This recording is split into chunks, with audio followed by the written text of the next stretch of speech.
मुझे अगर भूख हड़ताल करनी पड़ेगी, आम अनशन करना पड़ेगा, अपने प्राणों को त्यागना पड़ेगा इस पौड़ी के लिए, तो मैं वो भी करूंगा।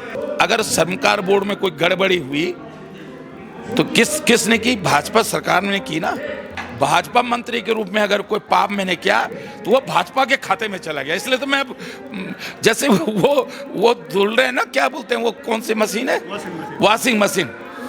मैं तो बीजेपी की वॉशिंग मशीन में जाके धुल जा रहे हैं। अब मैं तो कांग्रेस की वॉशिंग मशीन में आके मैं तो धुल गया भाई। तो निशंक की इमेज खराब हो गई थी भ्रष्टाचार को लेकर, वो इमेज आज उसकी बन गई है, धामी की बन गई है। इस पौड़ी की धरती ने उत्तराखंड आंदोलन को जन्म दिया था।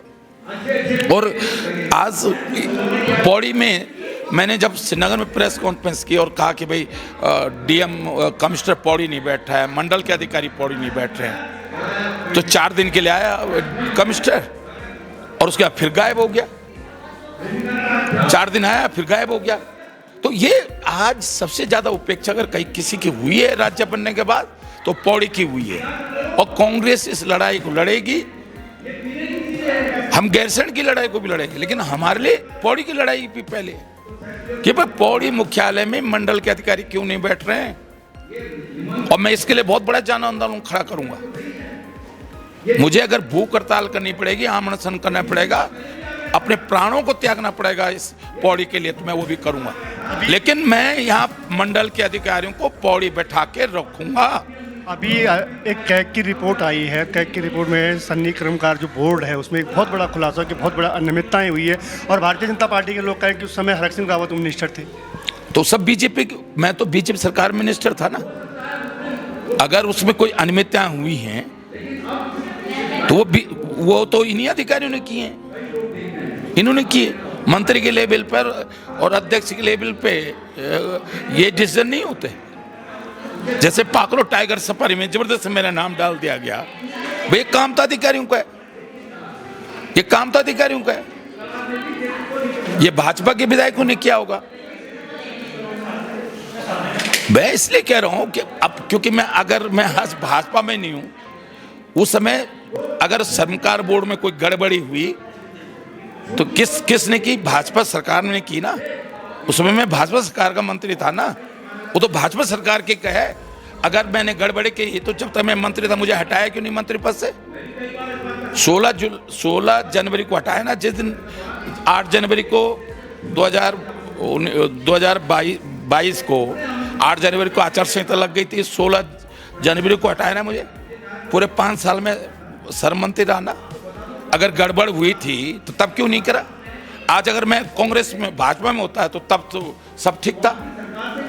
और फिर भाजपा के मैं बात खोलूंगा ना, कोटद्वार में तीरथ रावत चुनाव लड़ा, 1 रुपये नहीं दिया इन्होंने चुनाव खर्चे के लिए। तो मेरे क्या नोट छापने की मशीन है? मेरे पिताजी फौज से नोट छापने की मशीन लाए थे, कहां से आएगा पैसा? आपने खुद कहा कि मैंने खुद इकट्ठा करके दिया। हाँ तो दिया ना, तो मैं तो इसलिए कह रहा हूं। तो वो जो सारा पाप है, भाजपा मंत्री के रूप में अगर कोई पाप मैंने किया तो वो भाजपा के खाते में चला गया। इसलिए तो मैं, जैसे वो धुल रहे हैं ना, क्या बोलते हैं वो, कौन सी मशीन है? Washing machine. मैं तो बीजेपी की वॉशिंग मशीन में जाके धुल जा रहे हैं।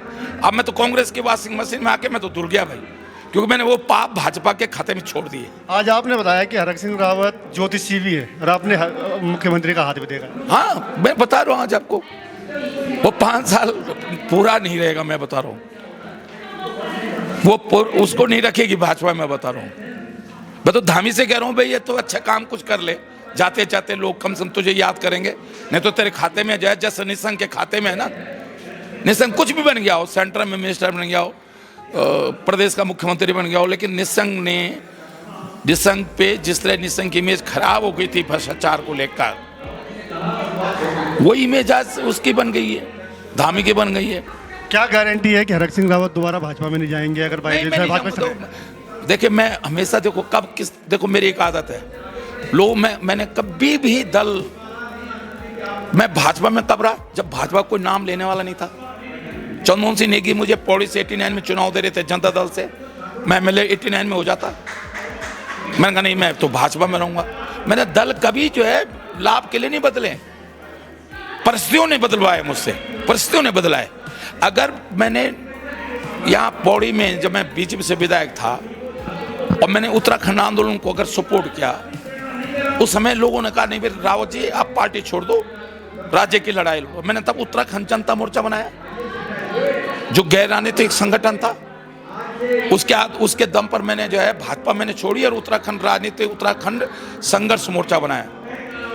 और मैंने पहली रैली पौड़ी में की थी उत्तराखंड संघर्ष मोर्चे की। दिल्ली में 6 साल जंतर मंतर पर उत्तराखंड जनता मोर्चा का, जिसका मैं चीफ था, हमने राज्य की लड़ाई दिल्ली में दी।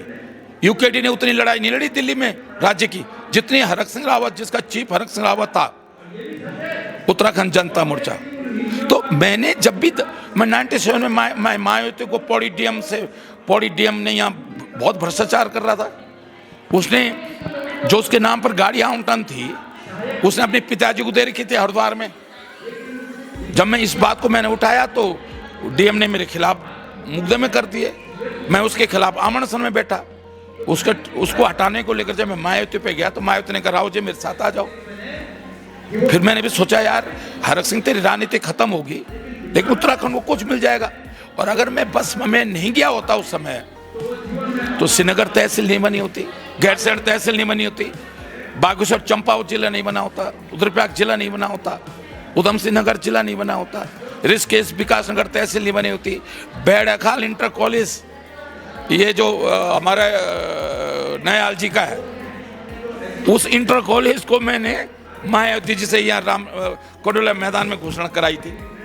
ये जो यहाँ पंपिंग योजना, ये जो कौन सी योजना है, ये जो नानघाट पेयजल योजना, तो मैंने मायावती जी से, आपको ध्यान होगा, मैंने मायावती जी से कोंडोला मैदान में घोषणा कराई थी। और उसके लिए केवल घोषणा नहीं कराई थी, उसके लिए धनराशि स्वीकृत कराई रावत थी। जी एक बात है, हरक सिंह रावत गढ़वाल शहर के नाम से जाना जाता। अगर बात करें कि जो दबंग नेताओं में आज तक हरक सिंह का नाम आता था, लेकिन हरक सिंह रावत कितनी सरकार आई कि मुख्यमंत्री नहीं बन पाए। अब वो इसलिए देखो मेरी किस्मत में नहीं था। 2012 में मुझे बुला ली पार्टी हाईकमान ने मुझे बुला दिया कि आपका फाइनल हो गया। अब रात कुछ ऐसा हो गया कि नहीं हो पाया। अब देखो कई बार तकदीर से बढ़कर कुछ नहीं होता। अब मैं अगर आगे उम्मीद है, देखो मैंने 2012 तक तो बहुत उम्मीद थी मेरे को। 2012 में क्योंकि मैं लीडर ऑपोजिशन था, लेकिन उसके बाद स्थिति क्या हुई मुझे नहीं मालूम। अभी भी हरक सिंह रावत जी के परिवार से उनकी बहू भारतीय जनता पार्टी की सदस्य है, क्या वो अभी वापस कांग्रेस में आएंगे? अब आप देखो ना, अभी क्यों चिंता कर रहे हो? अब तुमको भी लाऊंगा मैं, सब मीडिया भी जो है कांग्रेस की बात करेगा, अनुकृति क्यों करेगी, सारे धामी भी बोलेगा। धामी भी जितने कुर्सी हटेगा वो भी चाहेगा कि जो है कांग्रेस आ जाए सरकार। ये थे हरक सिंह रावत। आपने देखा हुआ उत्तराखंड के जो सीनियर लीडर हैं। निश्चित बात है कि कहीं ना कहीं हरक सिंह रावत के आने से यार कांग्रेस कहीं ना कहीं मजबूत है और कांग्रेस में एक जोश आ गया है। कांग्रेस के कार्यकर्ताओं में जहाँ शून्य पड़े हुए थे, कांग्रेस के कार्यकर्ताओं में एक नया जोश आ गया है। देखते हैं 2027 का जो चुनाव होने वाला है वो किस प्रकार से हरक सिंह रावत उसको पलटते हैं। हिमालय प्लस के लिए मैं पौड़ी से प्रमोद खंडूड़ी।